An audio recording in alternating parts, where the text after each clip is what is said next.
You wake up, you go to work, you come back tired, and then you repeat the same routine, again and again and again.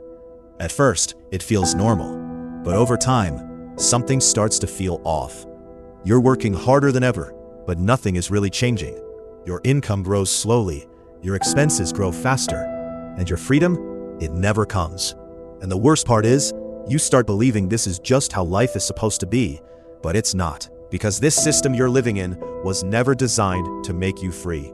It was designed to keep you functional. Think about it. From a young age, you're told to follow a fixed path. Study hard, get good grades, find a stable job, work consistently, save money. It sounds safe, it sounds responsible, but what it really does is condition you. Condition you to trade your time for money. Condition you to avoid risk. Condition you to stay inside the system without ever questioning it. Once you step into this cycle, it becomes incredibly hard to step out. Because now you have responsibilities, bills, commitments, and slowly, your options start disappearing. You're no longer choosing your life, you're reacting to it. And this is where most people get stuck. Not because they're not capable, but because they're too deep inside the system to see it clearly. They believe that working harder will eventually fix everything. But the truth is, working harder inside a system that limits you only keeps you trapped longer. Because the problem isn't effort. The problem is structure. You're operating in a model where your income is directly tied to your time.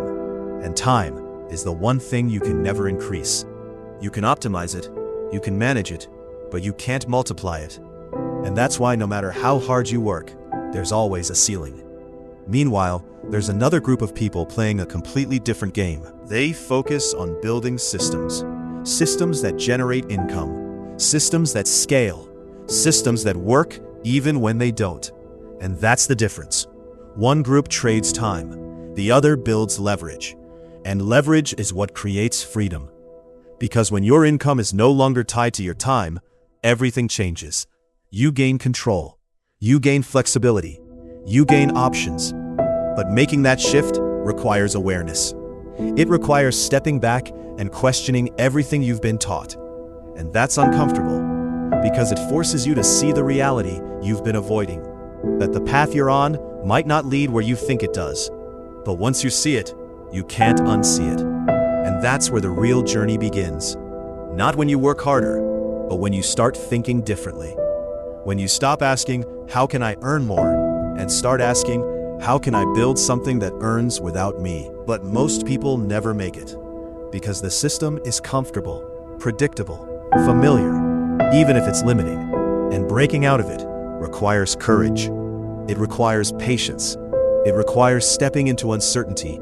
But on the other side of that uncertainty is something most people never experience.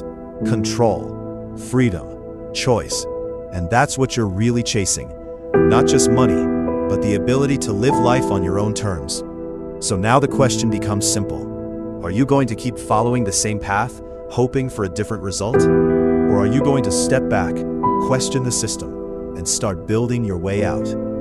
Because the longer you stay in the loop, the harder it becomes to escape.